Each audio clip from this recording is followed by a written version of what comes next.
안녕하세요. 조정현입니다. 스토리가 있는 유럽 역사 문화 기행 11월 13일 강의 시작하도록 하겠습니다. 여러분들이 제가 저번 주에부터 이 감기 증상이 있어가지고 좀 그랬었는데 오늘은 아예 본격적으로 몸까지 쑤셔가지고 이 병원도 들려야 되고 그래가지고 오늘은 좀 비대면 수업으로 수업을 진행할까 합니다. 먼저 말씀드리고 비대면 수업으로 해야 되는데 갑자기 몸이 더 나빠지니까 어쩔 수가 없어서 일단 비대면 수업으로 하기로 하고요. 한 가지 공지사항부터 말씀드리는 게 맞을 것 같아요. 강의실이 변경됐고요. 이 복지관 S 103호로 변경이 됐습니다. 학교 공지사항 통해서 봤을 때 GS25 편의점 이에 이 건너편이라고 해야지 되나요? 아니면 그 건물이라고 해야지 될까요? 그 건물 S103호로 다음 주에 와주셔서 부탁을 드립니다.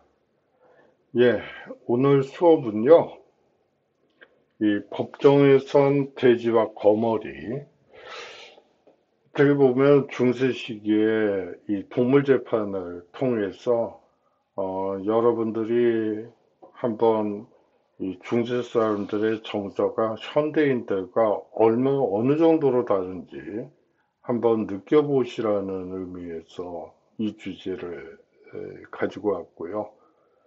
또 하나의 주제는 이 동물원 흑역사라는 주제를 가지고 수업을 할까 합니다.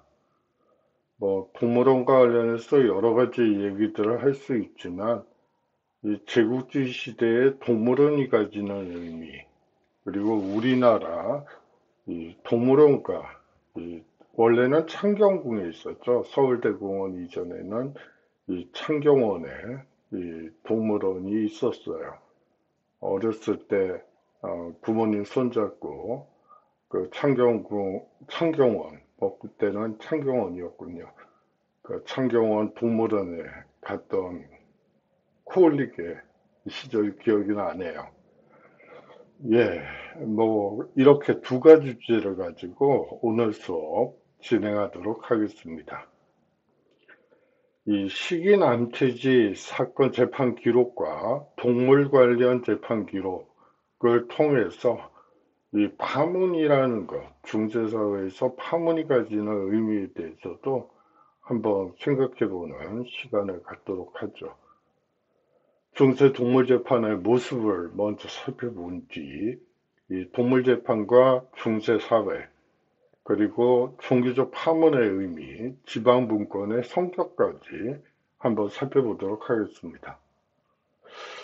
예, 먼저 이 중세 시기, 한번 여러분도 생각해 보세요. 지금 동물이 만약에 법정에 끌려왔다. 끌려올 일이 없을 것 같긴 한데요. 끌려올 일이 없죠. 동물이 재판을 받는다는 게 사실 와닿지가 않죠. 그런데 중세 사회에서는 이상하리 맞지 이 동물 재판이 상당히 많은데요. 예를 들어서 동물 재판, 예를 들어 사람이 개를 물었다. 그러면 그 현대 사회에서는 개 주인이 아마 이 벌을 받게 될 공산이 100%죠. 관리를 잘 못했으니까. 하지만 이 중세사회에서는 동물도 법적인 책임과 의무라는 개념을 알고 있기 때문에 동물이 이 재판을 받아야 된다고 그렇게 생각을 했어요. 정말 회개망측한 얘기인 것 같은데요.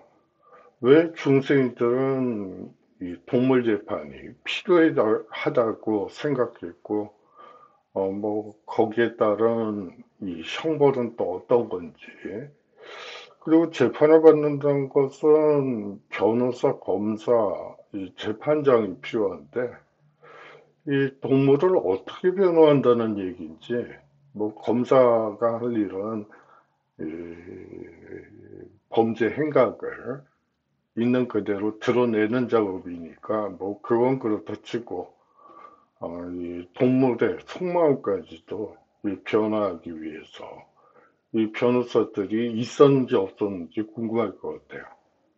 근데 이 변호사들은 당연히 있었죠. 예, 당시 동물 재판의 모습인데요.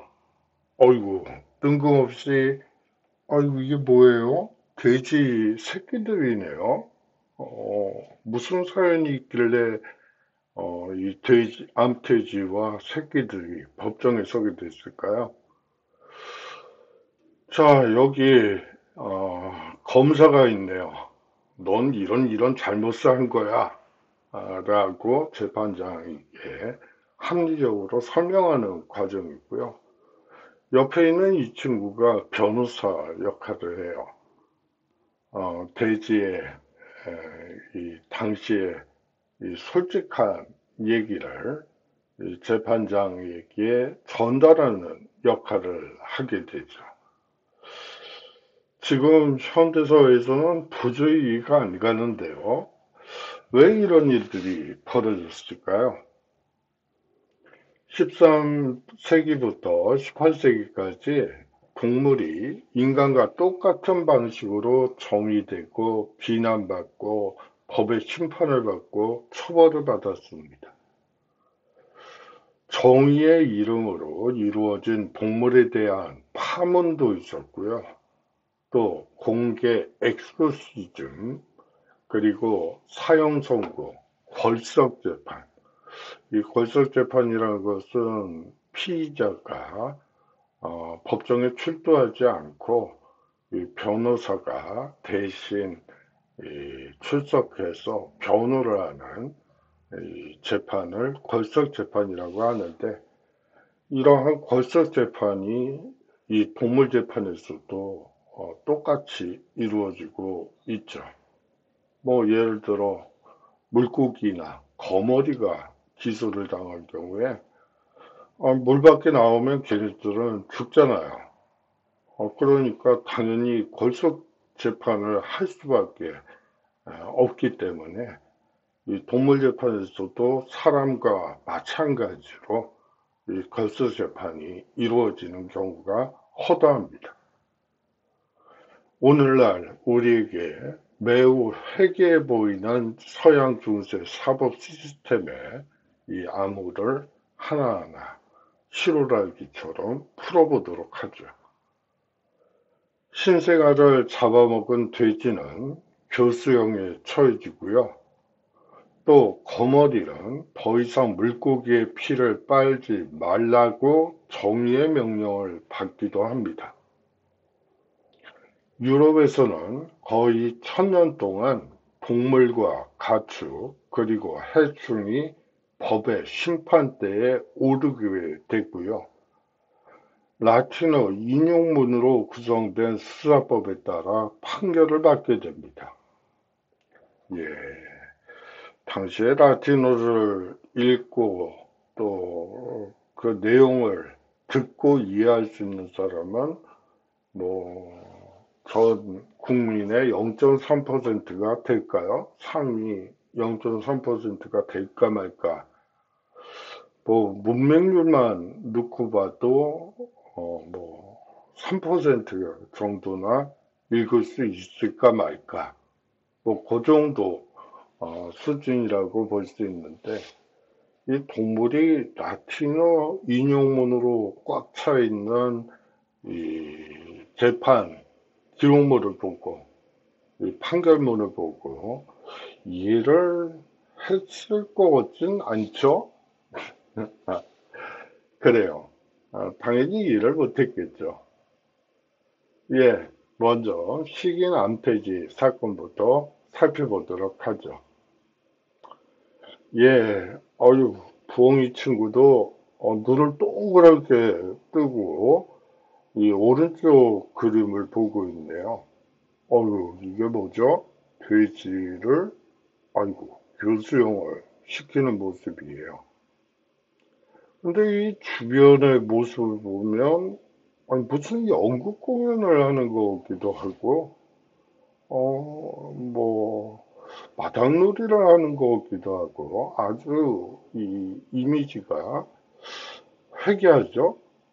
뭐, 지금 사람들 입장에서, 뭐, 여러분들 중에서, 그야말로 주검, 뭐, 시체라고도 얘기하는 그 주검을 눈으로 본 사람은 거의 없다고 보는 게 맞죠.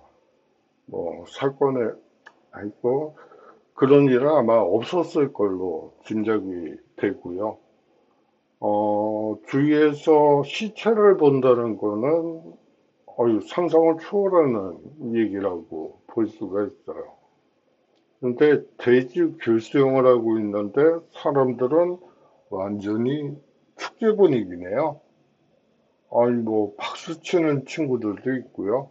뭐 아빠가 애 무등 태워서 자 봐라, 돼지가 교수형 당한다. 박수까지 치고 있네요. 아이고, 이건 좀 이상한 그림이죠. 하지만 이 중세 사회에서는 이런 분위기가 많았다. 그리고 뭐 예를 들어 이 사람에 대한 교수형이 이루어지는 경우에도 이 똑같은 모양이 연출된다고 여러분들이 생각하시면 될 것 같아요.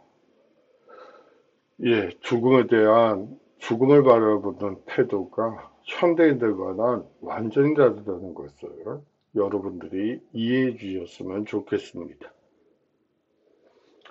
신이 만든 공동체의 완전한 구성원인 짐승이 인간과 동일한 의무를 져야 한다고 생각한 중세시대의 동물소송 과정을 살펴보도록 하죠. 때는 1386년이었고요. 노르망디에 팔레즈라는 곳이 있습니다. 당시 돼지들은 거리를 자유롭게 활보하고 음식물 쓰레기를 수거했죠. 뭐 음식물 쓰레기를 수거했다는 말은 좀 과장된 표현이고요. 길바닥에 흩어져 있는 음식 쓰레기들을 그야말로 배불리 먹었다고 생각하시면 돼요. 이 과거로 내려갈수록 이 한 도시에 사람의 숫자보다는 동물의 숫자가 훨씬 더 많다. 뭐 돼지, 거위, 오리, 개, 고양이, 뭐 양, 염소, 뭐 아주 종류도 다양하죠. 예, 그리고 또 이 문제는 상하수도 시설이 전혀 없는 상태에서 뭐 그러한 가축들이 배설하고 또 뭐 사람들의 용변을 뭐 이 돼지들이 수거했다고 여러분들이 생각하시면 될 것 같아요. 뭐 현대사회와는 완전히 다르다. 뭐 그 점을 인지하시면서 생각하시면서 수업을 좀 들어주시자 부탁을 드립니다. 어느 날 이 암돼지가요, 아무렇게나 방치된 신생아의 팔과 얼굴을 먹기 시작하더니 했고요. 이 아기는 불행히도 끝내 사망하게 됩니다. 예, 사실상 돼지가 사람을 먹은 거군요. 식인 사건이네요. 이렇게 되면서 암돼지는 법정에 서게 되죠. 이 재판은 9일간 이루어졌고요. 다행히 그 재판 과정이 가장 완벽하게 문서보관소에 보존되어 있습니다. 이 재판이 끝난 뒤 암태지는 먼저 팔레즈 교회에 있는 감옥에 구금되고요. 얼마 안 되어서 교수형으로 죽은 뒤 태워지게 됩니다. 팔레즈의 판사는 이 암태지를 사용하기 전에 사람처럼 여성 제수복을 입히기도 하죠. 예, 사람과 거의 똑같은 이 조건으로 이 구금이 이루어졌다고 여러분들이 보시면 됩니다. 뭐 이 사람들이 뭐라고 하죠? 남성이 여성 옷을 입고 여성이 남성 옷을 입는 뭐 그런 거를 뭐 그런 예로 또 일부 학자들은 이거를 이용하기도 하는데 그거는 사실은 트랜스젠더라고 하던가 뭐 그런 것들은 아니고요. 사실상 암태지이기 때문에 여성 제수복을 입혔다고 여러분들이 생각하시면 되죠. 돼지 사회에 사람을 먹으면 안 된다는 경각심을 각인시키기 위해 팔레즈 트리니티 성당에 사건의 전말을 담은 벽화를 그리도록 판결하기도 합니다. 이 그림은 19세기 초반까지도 일반에 공개됐다고 해요. 이 주변 농민들에게 키우는 돼지들을 데리고 와서 암태지의 사용을 보고 다시는 그러한 만행을 저지르지 못하도록 훈계하기 위한 판결이었다고 이 판결문에는 나와 있습니다. 예, 그 범죄인가 그걸 다 일일이 벽화로 그리고요. 그거를 본 돼지들이 스스로 반성하고, 나는 저런 짓을 하면 안 되겠네. 그럼 못 쓰지. 이것을 스스로 느끼게끔 이 판결을, 이 벽화를 그릴 것을 제안했다고 얘기하고 있죠. 참 이해가 안 가죠?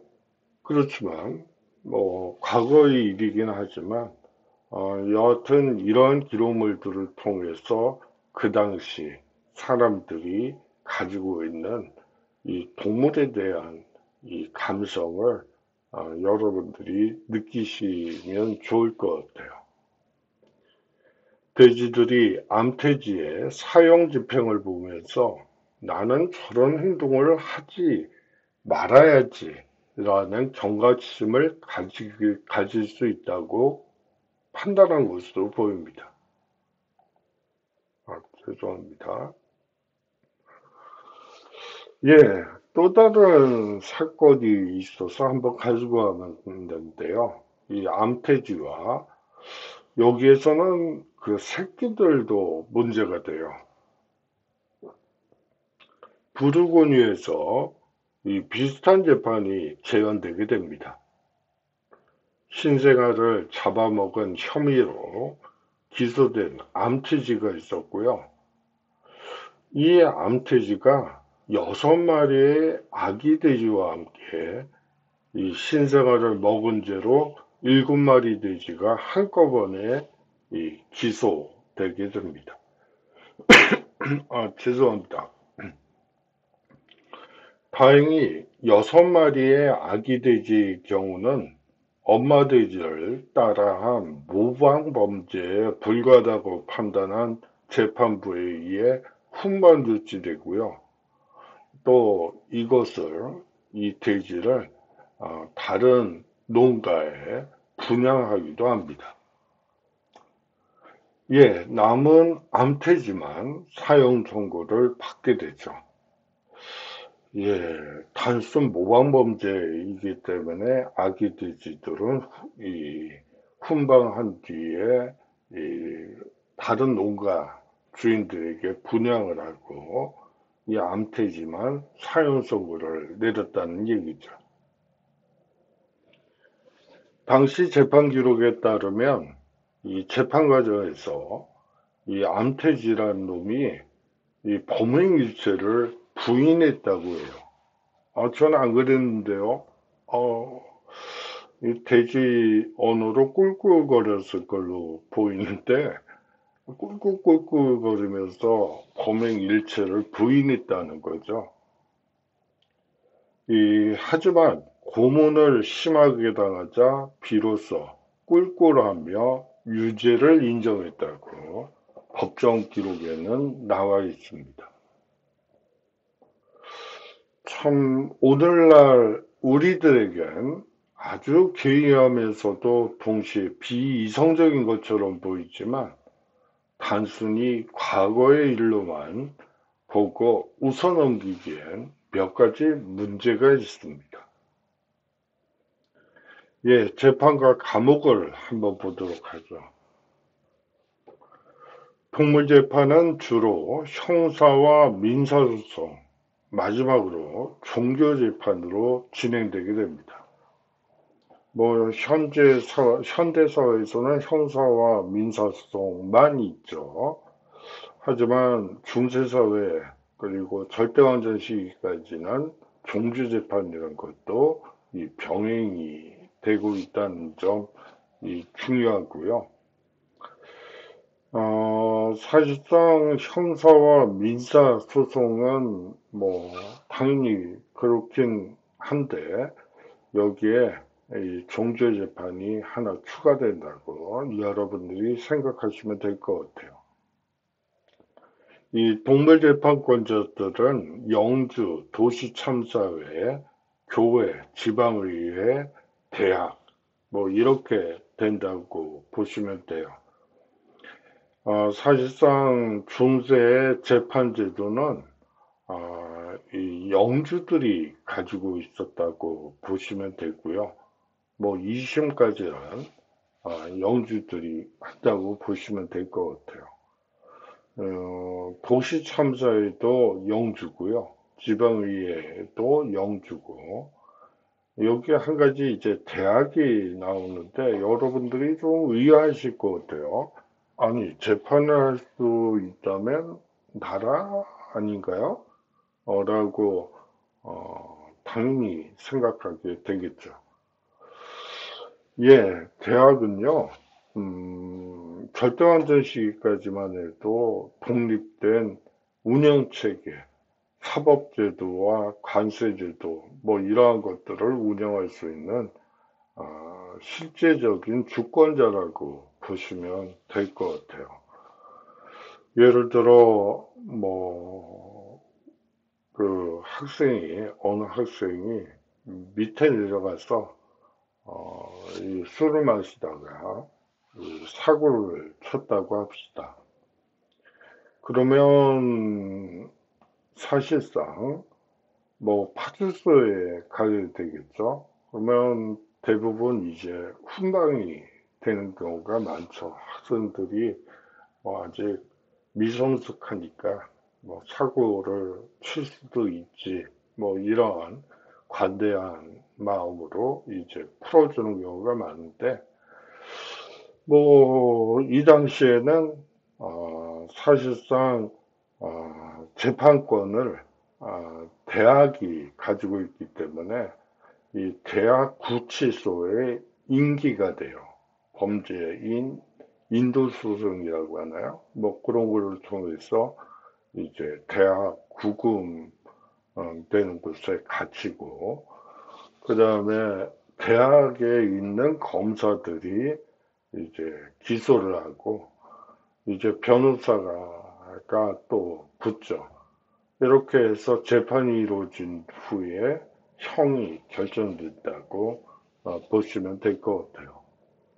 그런 경미한 사건들 같은 경우엔 대부분 훈방이 되겠지만, 그렇지 않고, 범죄와 관련된 경우에는, 당연히, 높은 형량을 받을 수밖에 없었겠죠. 사람을 폭행하거나 살해한 혐의로 기소된 동물들은 이 구치소에 투옥된 뒤 재판을 받게 됩니다.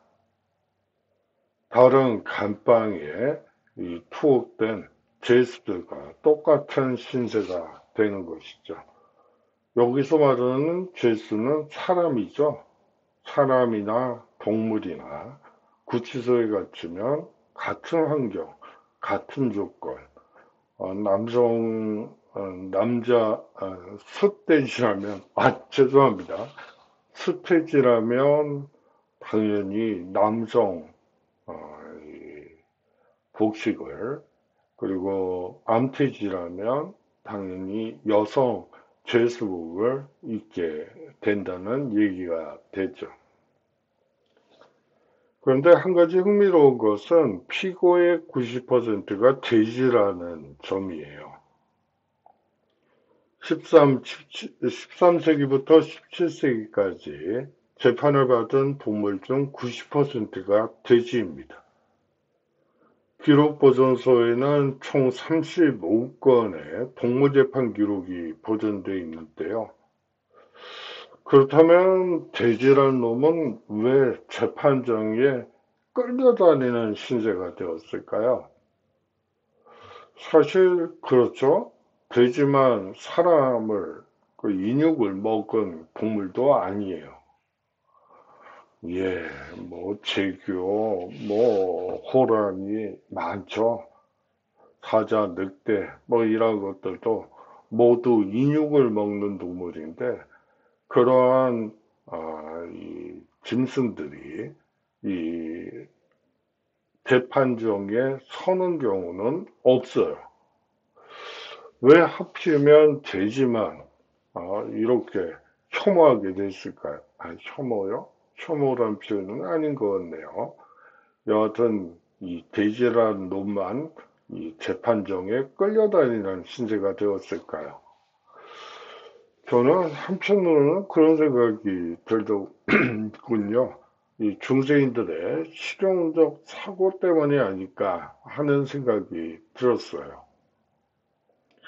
중세는 시골만큼이나 도시에서도 거리를 서성이는 돼지가 자주 목격되었습니다. 뭐 돼지만 있는 게 아니고요. 아까도 말씀드렸다시피 오리, 거위, 뭐 양, 염소 할 것 없이 어떻게 보면 사람의 숫자보다 동물들의 숫자가 훨씬 더 많았다고 뭐 쥐까지 거기다가 넣게 되면요. 더 많았다고 볼 수도 있을 것 같아요. 근데 이 돼지라는 놈은요, 시장에 출몰해서 난장판을 벌여놓기도 하고요. 또 상점을 약탈하기도 하고, 뭐, 자기가 먹고 싶은 거 먹기 위해서 잘 갖고 놓은 정원을 쑥대밭으로 만들어 놓기도 합니다. 한술 더 떠서 이 아이들에게 돌진해서 다치게 하거나 심지어 신생아를 잡아먹기도 했다고 합니다. 중세인들은 돼지가 책임의 개념을 가지고 있고 선과 악을 구별할 줄 아는 존재라고 믿었습니다. 그렇지 않다면 재판을 할 이유도 없죠. 만약에 법적으로 불치산자나 금정치산자 요새 법률 용어가 바뀌었던데요. 여하튼 좀 뭐 그런 사람이라면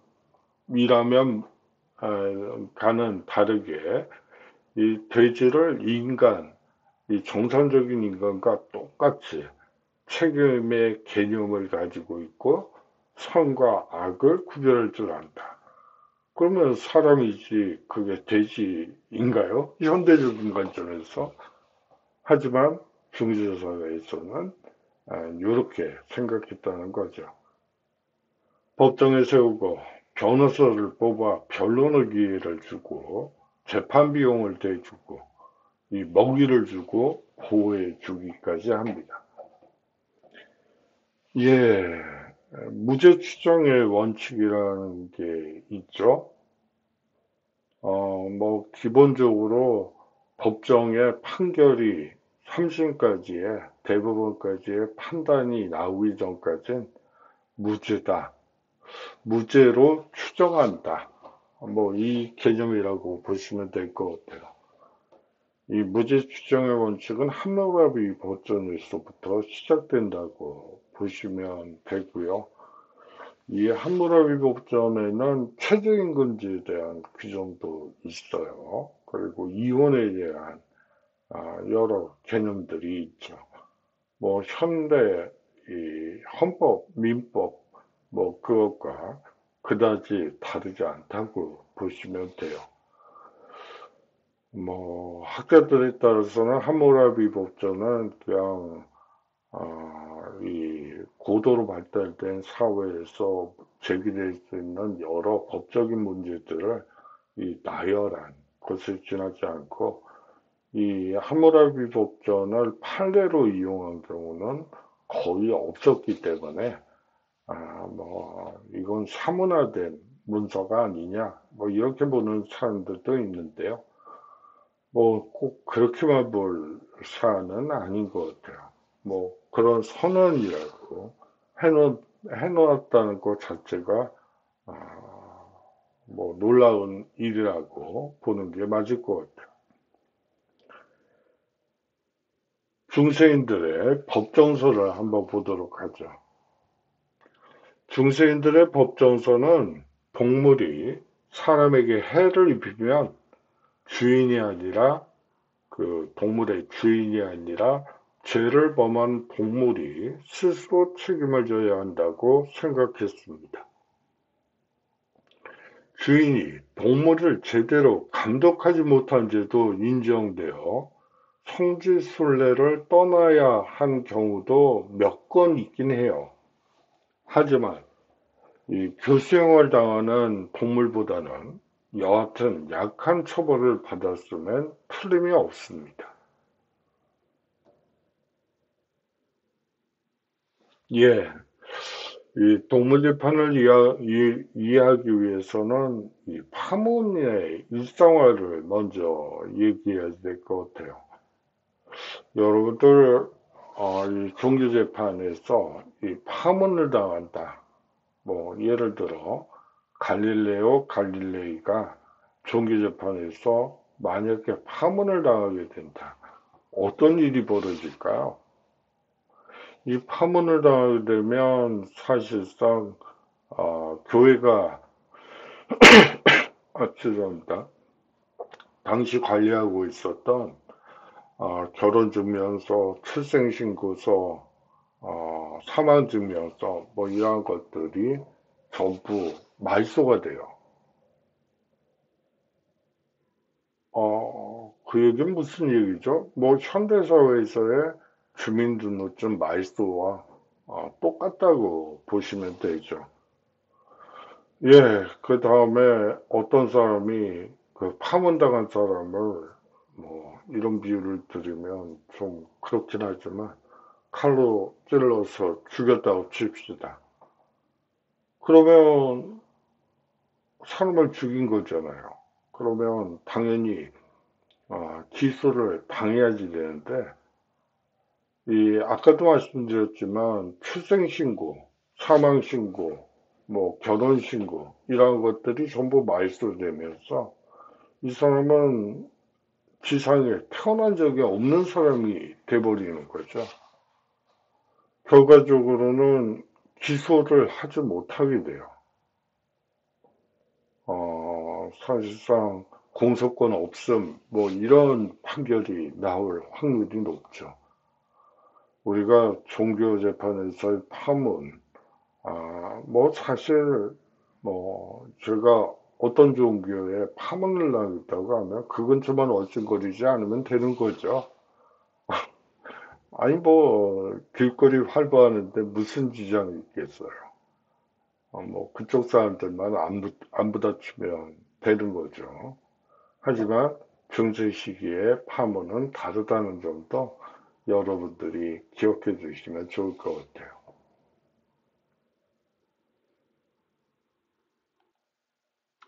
인간 법정에 동물을 기소하는 회개한 간행은 그리스도교가 영향을 미친 시대에 파문이 일상화되면서 나타난 현상이라고 보는 게 맞을 것 같아요.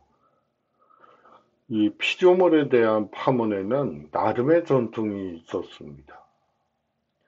이 한 설화에 따르면 이 성 베르나르가 어느 날 수도원에 도착하자 파리떼가 몰려드는 것을 목격하게 되고 화가 났겠죠? 아유, 이거 뭐야? 하면서 짓을 하고 이 화가 난 성 베르나르가 파리를 파문했고 파리는 그 즉시 죽었다는 이야기가 전해지고 있습니다. 또 신약 성서에 따르면 예수 역시 열매를 맺지 못하는 무화과 나무를 저주했고요. 이 나무가 갑자기 죽었다고 합니다. 사람이 동물이나 식물을 저주하고 그들을 신의 이름을 빌려 악마에게 되돌려 보낼 수 있다면 이는 동물이나 식물의 잘못을 재판할 수 있다는 얘기이기도 합니다. 예, 사실상 앞서서는 돼지 얘기들을 했어요. 하지만 이 동물 재판에 참석해야지 되는 피소당한 이 동물은 아주 다양합니다. 성 베르나르의 파리 파문 설화는 동물 재판과 관련해서 또 다른 생물체들이 기소될 가능성을 열어놨죠. 이후 인간이나 속주동물만이 아니라 다른 생물군도 재판을 받게 됩니다. 예를 들자면요, 곤충, 설치류, 그리고 무척추 동물의 무리들도 여기에 포함된다고 보시는 게 맞을 것 같아요. 유럽과 신생 독립국 미국에서도 기아가 발생하면 하늘의 저주 때문이라며 동물들에 대한 소송이 끊임없이 제기되게 됩니다. 예, 그 한 예로서 이 거머리 궐석 재판에 대해서 말씀을 드리겠는데요. 거머리 때문에 물고기를 잡을 수 없게 되자 어부들의 시리와 원성이 커지게 됩니다.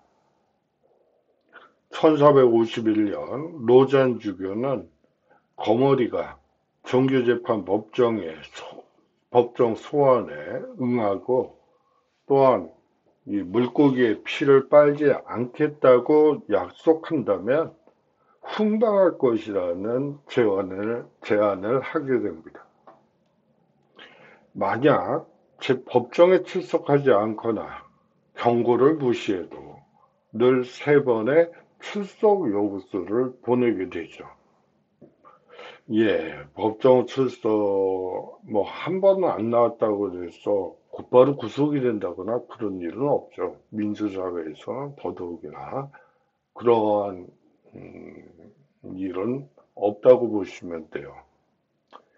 그런데 3번의 출석 요구를 했는데도 나오지 않은 경우엔 약간 좀 문제가 될 소지가 있죠.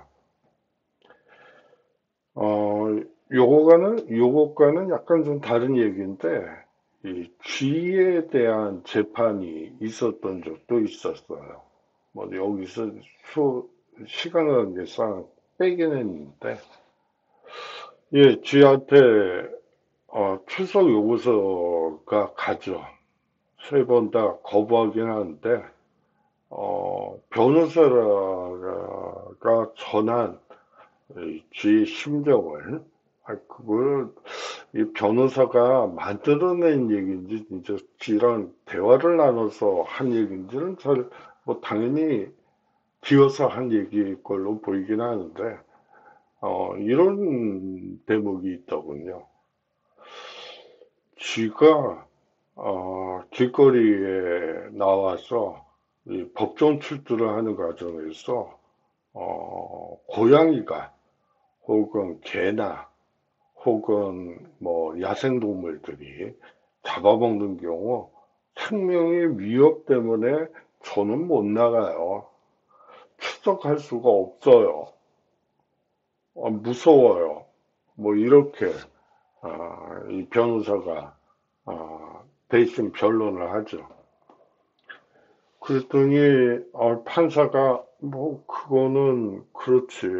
뭐 법정 출석을 하다가 이 고양이한테 물려가거나 뭐 그렇게 되면 이 증언을 들을 수가 없으니까 재판을 해야 되겠고, 그러면 일단 걸석 재판으로 가자. 아니, 한번 좀 이 고양이들을 집 밖에 나오지 못하게 하면 나올 수 있겠지? 라고 그 주위 변호사한테 물어보게 되죠. 뭐 그럴 수도 있겠네요. 한번 쥐랑 상의해 본 뒤에 다시 와서 말씀드리겠습니다. 뭐 이렇게 돼요. 자, 뭐 사실상 고양이를 무서워하는 쥐가 이제 길바닥에 나가면 뭐 그렇게 이 잡혀먹거나 그렇게 될 공산이 크다 보니까 뭐 결국은 이 사건의 경우에는 걸석 재판으로 곧바로 넘어가게 되죠.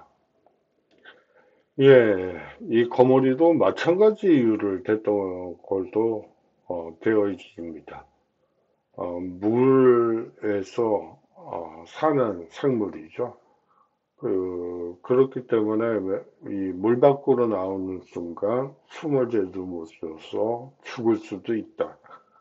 그렇기 때문에 재판에 임할 수가 없으니까 그 점 양지해 주시기 바랍니다. 뭐 이렇게 됐다고 해요. 그리고 변호사가 그 뜻을 전달했다고 하는데 아마 변호사가 했겠죠.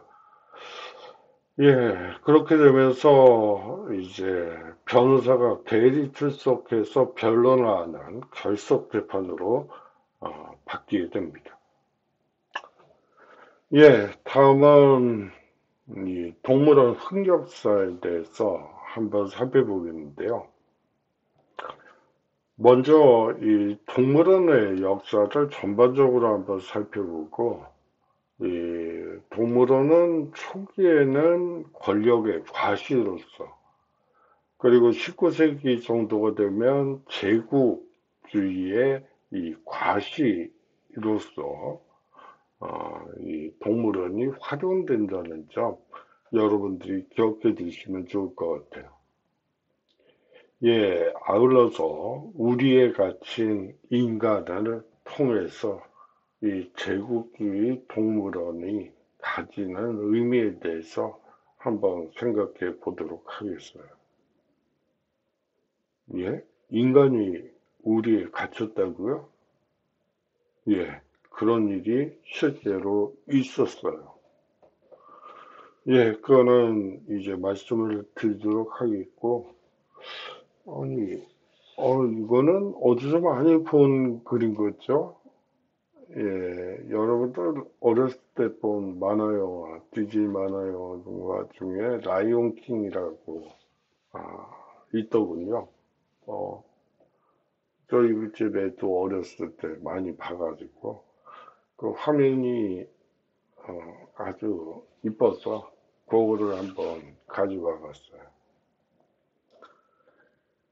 이 권력의 과시에서 이제 제국의 과시로, 그리고 이 현대 동물원의 기원, 우리에 갇힌 원주민과 인간, 이러한 주제를 가지고 한번 수업을 해보도록 하겠습니다.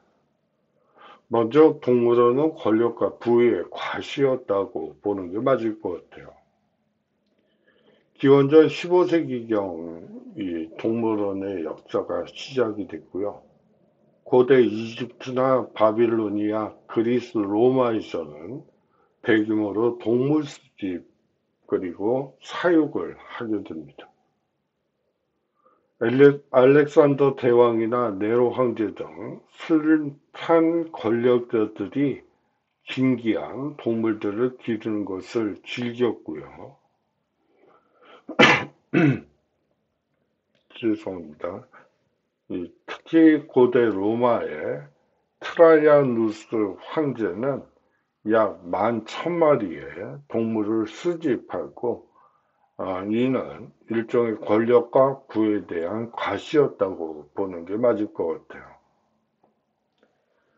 중세시대 왕이나 귀족들도 이국적인 동물들을 구해 기르기도 합니다. 기이한 구경거리를 제공하면서 이 자신의 정치적인 힘을 과시하기도 하죠. 윌리엄 1세, 정보광 윌리엄 1세의 아들 헨리 1세는 우드스톡에 이 동물원을 세우기도 하죠. 이국적인 동물들을 키우는 영국 왕실의 전통이 이때부터 시작된다고 보시면 되죠. 우드스톡에 있는 이 동물원은 지금도 있죠. 인도 무굴 제국의 3대 황제인 아크바르도 수천 마리의 동물을 키웠다고 알려져 있습니다. 군주들의 개인 동물원을 현대 주라고 하는데 이 당시에는 메나주리라고 했어요. 오늘날의 동물원과는 차원이 달라도 완전히 달랐다고 볼 수가 있죠. 일반인들에게 개방된 근대 동물원의 경우 과학 연구와 공공 연구, 교육, 그리고 위락, 동물 보호의 성격이 강하다면 이 메나주리, 군주의 개인 동물원이 메나주리는 이 군주나 황제의 호기심, 부와 권력을 과시하는 도구라고 여러분들이 보시면 될 것 같아요. 이 백성들에게 공포심을 조성하기도 하고요. 이 메나주리의 맹수가 정치범의 사형 집행자 역할도 하게 됩니다. 말과 기린, 사자 등에게 서로 싸움을 붙이기도 하고요. 이 메나주리에서 기르는 동물들이 번식을 많이 하거나 혹은 이 건강 상태가 좋지 않은 것을 보면서 길조인지 흉조인지를 점치기도 합니다. 그때 언제였죠? 월드컵 때마다 등수를 맞추는 문어가 예전에 한 마리 있었던 걸로 기억을 하는데 얼마 전에 죽었다는 얘기도 있고. 근데 여하튼 이 동물들을 보면서 등수를 매기고 길쭉이냐 흉전을 따지는 그러한 문화는 이 동서양은 만연하고 다 있었던 걸로 보여요. 다음으로는 제국주의적 힘에 관시 이 동물원으로 한번 가보도록 하죠.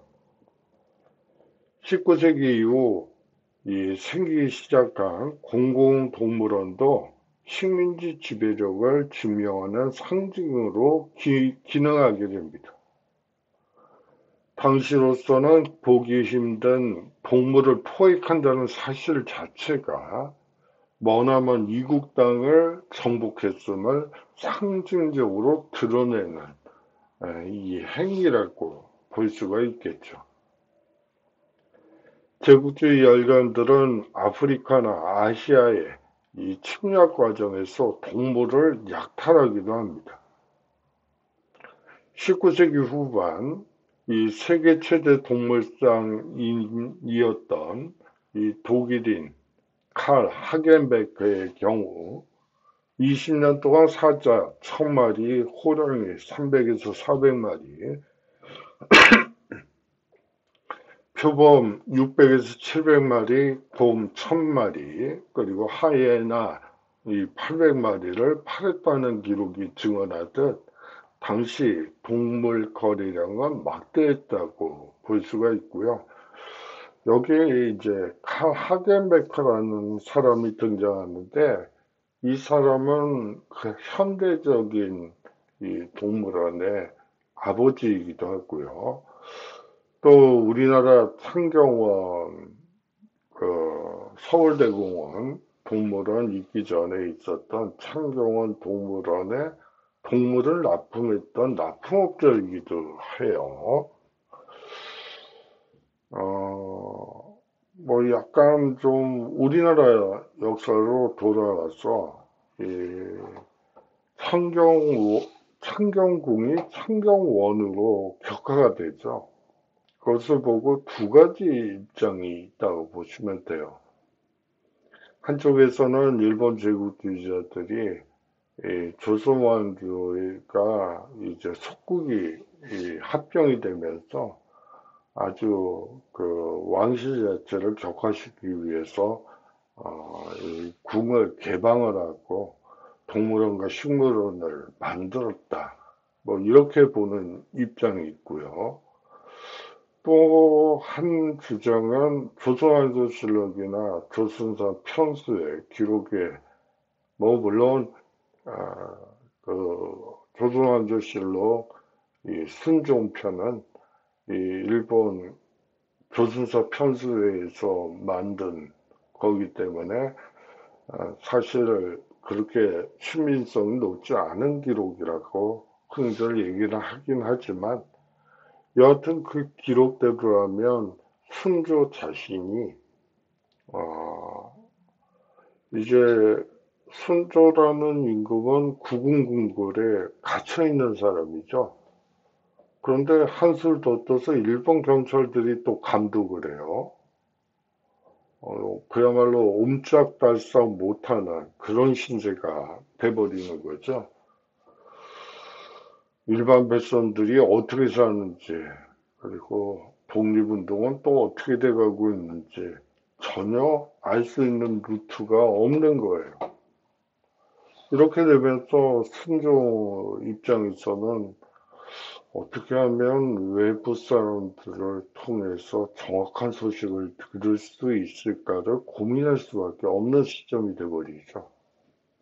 그때 정교적으로 순조가 했던 일이 창경궁을 창경원으로 만들고 식물원과 동물원을 만들어서 일반 백성들이 자유롭게 오갈 수 있게 해라. 예, 뭐 일제가 그렇게 만든 거지. 뭐 순조 자신이 독립운동하는 사람들의 소식이 그리고 일반 백성들이 어떻게 사는지 궁금하기 때문에 그렇게 했는지 그 부분에 대해서는 아직 논쟁 중이다 라고 여러분들이 생각하시면 될 것 같아요. 그리고 대부분 일제 식민지에 의해서 그렇게 된 걸로 얘기를 하고 있죠. 그렇지만 그게 꼭 맞다고만 보기는 좀 어려운 대목도 있어요. 뭐 사실상 어, 수업이 좀 약간 좀 옆으로 많이 샜네요. 다시 돌아오도록 하죠. 최초의 근대적 동물원으로 한번 가보도록 하죠. 예, 창경원에 갔을 때 어렸을 때 기억은 바로 이런 새창살에 갇혀있는 코끼리, 표범, 이러한 것들을 봤던 걸로 기억을 해요. 지금은 새창살로 되어 있지가 않죠. 방사형, 우리에 있다고 보시면 되겠어요. 최초의 근대적 동물원이 세워진 곳은 오스트리아 빈의 쉔브룬 동물원입니다. 여러분들 이게 쉔브룬 동물원 그러면 서울대공원 같이 그런 동물원인가 보다 이렇게 생각하실 수도 있는데요. 이게 쉔브룬궁 안에 있는 동물원이에요. 이 창경원 안에 동물원이 있었던 거를 연상하면 아마 이해가 빠를 것 같은데요. 이 오스트리아 빈의 황성이었던 쉔부른궁 내의 동물원을 얘기하는 거죠. 1828년 런던의 리젠트 파크에 동물원이 설립되면서 유럽 각지에 여러 차례차례 이 동물원이 들어서게 됩니다. 그중 독일의 슈텔링겐에 세워진 하겐베크, 아까 그 동물상 얘기했었죠. 그 칼 하겐베크, 그 사람이 주인공인 이 하겐베크 동물원은 근대 동물원의 원형이라고 알려져 있죠. 이 동물원을 세운 칼 하겐베크는 근대 동물원의 아버지라 불릴 만큼 파격적인 운영으로 명성을 얻었습니다. 예, 어느 정도로 파격적이냐고요? 예, 이 동물의 쉽게 질린 대중의 정서를 어루만지기 위해서 아휴, 무슨 짓이죠? 망측한 짓이죠? 우리의 원주민을 넣고 공연을 하는 그러한 일을 벌입니다. 예, 우리에 갇힌 원주민들의 모습이고요. 예, 이것은 소말리아인들, 원주민들의 모습이고, 이거는 호텐토츠라고 해서 약간 좀 체형이 우리 일반인들하고는 좀 달라요. 엉덩이가 좀 크고, 약간 좀, 괴이한, 그런 신체 구조를 가진 사람들인데, 이들을 우리에 가다서 이 전시를 하는, 그러한, 어떻게 보면 참 인간으로서 못돼 먹었죠. 뭐 그런 일이 벌어지기도 합니다. 동물원 우리 속에 사람을 전시하기 시작한 것은 근대 동물원이 처음 생겨난 때와 역사를 같이 합니다. 칼 하겐베크는 이 희귀한 이국 동물을 포획하는데 남다른 수완을 보였고요. 아까 칼 하겐베크에 대해서 말씀드린 것처럼 그야말로 뭐 사자, 호랑이, 뭐 이러한 놈들을 남의 깼다고 보는 게 맞을 것 같아요. 1907년 독일 함부르크 근처의 슈틸렌겐에 이 하겐베크 동물원은 근대식 동물원의 원형입니다. 아까 창경원 동물원의 첫 책을 치워버리고 낮은 울타리를 설치한 방사식 동물 수용 방식, 어떻게 보면 지금의 서울대공원의 그러한 동물 수용 방식을 채택하고요. 육식동물과 초식동물이 공존하며 자연환경과 어우러진 동물원을 조성하게 됩니다. 하겐베크 동물원의 시초는 그 아빠 세대부터라고 보시면 돼요.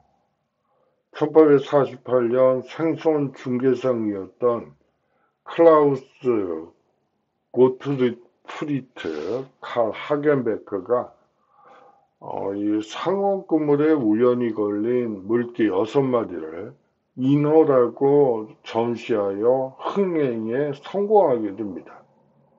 예, 아빠 때부터 이제 이 동물을 가지고 돈을 벌 수 있는 그러한 구조를 만들었다고 볼 수가 있겠죠. 여기서 가장 중요한 것은 흥행이라는 표현인 것 같아요. 이후 하겐베크는 세계 곳곳에 온갖 동물들을 포획 전시하여 흥행에 성공하기도 하죠. 이 동물뿐만 아니라 이 사람을 전시한 것으로도 아주 유명합니다. 1875년 하겐베크는 라플란드의 라피족 남성 3명과 여자 그리고 갓난아기 이 술록을 함께 이 동물원에 우리에 가다 놓고 인간시효라는 제목으로 전시를 하게 됩니다. 이 라피족 여성이 가슴을 드러낸 채 아기에게 젖을 물리고 술록의 젖을 짜먹는 것을 보면서 관람객들은 아주 열광했다고 해요.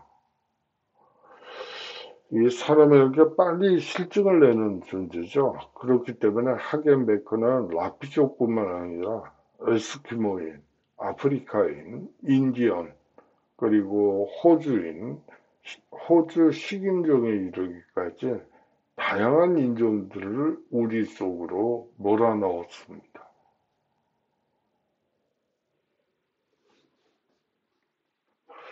이 최초로 시도된 사람 전시는 두 가지 측면에서 성공을 거뒀다고 볼 수가 있는데요.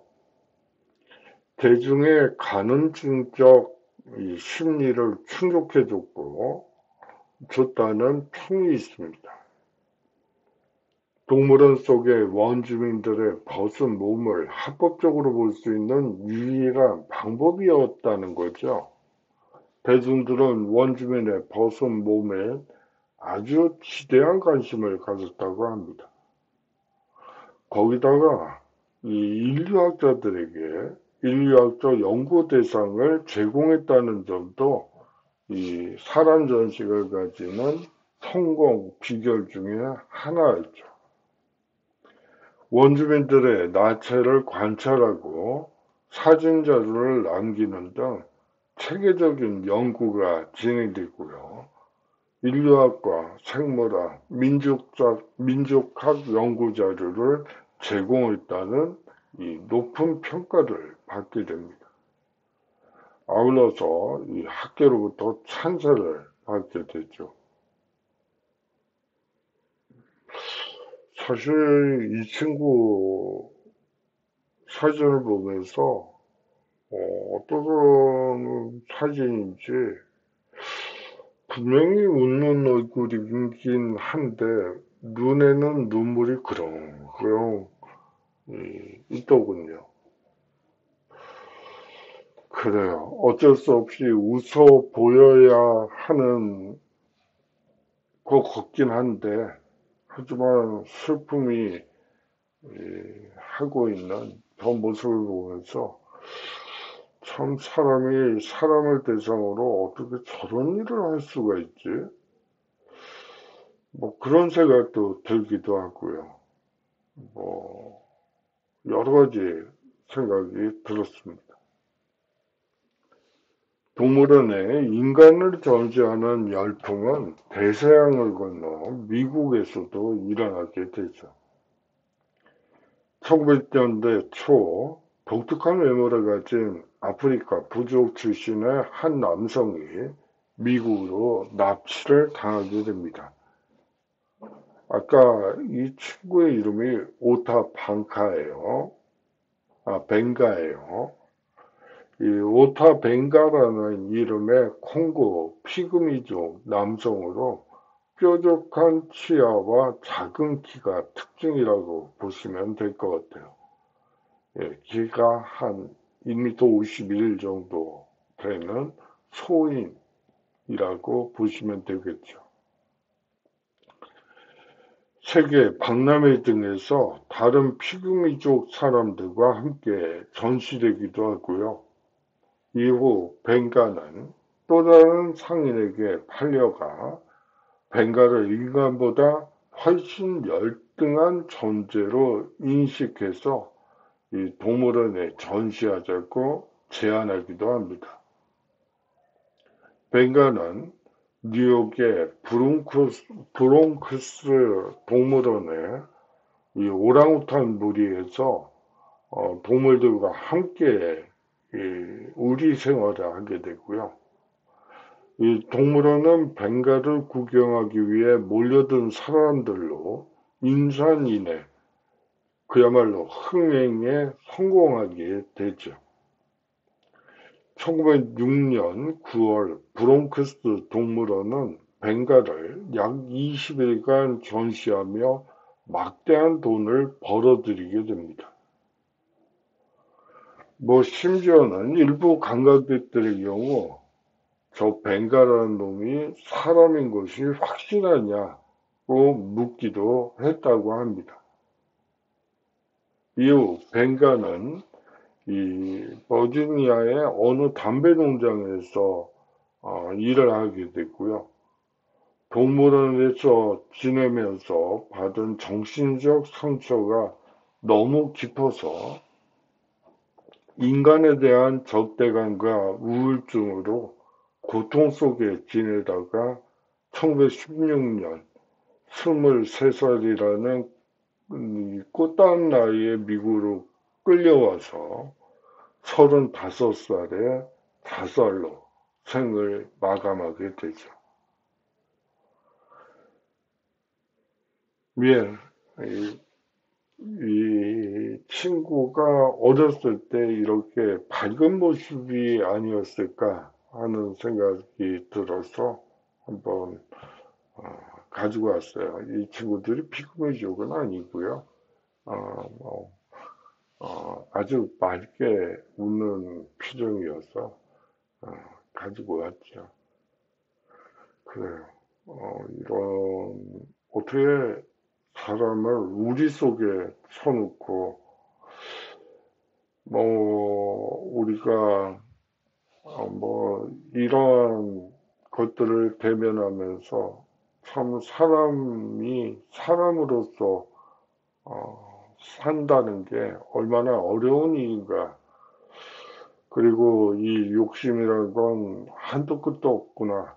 이런 것들을 많이 느끼게 되고 또 인권에 대해서도 한번 생각해 보라는 의미에서 수업을 하게 됐습니다. 예, 다음 주에는 병이 낫겠죠. 나을 때고요. 벌써 한 2주 병에 걸린 상태일 것 같은데 더 끌면 안 될 것 같아요. 그래서 다음 주에는 아까 말씀드렸던 것처럼 그 복지관 S103호에서 인사드리도록 하겠습니다. 저번 강의실로 가지 마시고 복지관과 이 S103호로 와주십사 부탁드릴게요. 예, 무엇보다도 건강이 먼저인 것 같아요. 여러분들도 너무 무리하시지 마시고요. 규칙적인 생활을 하면 여러분들은 젊으시니까 저처럼 골골하지는 않을 것 같아요. 예, 그러면 안녕히 계시고요. 다음 주에 건강한 모습으로 인사드리도록 하죠.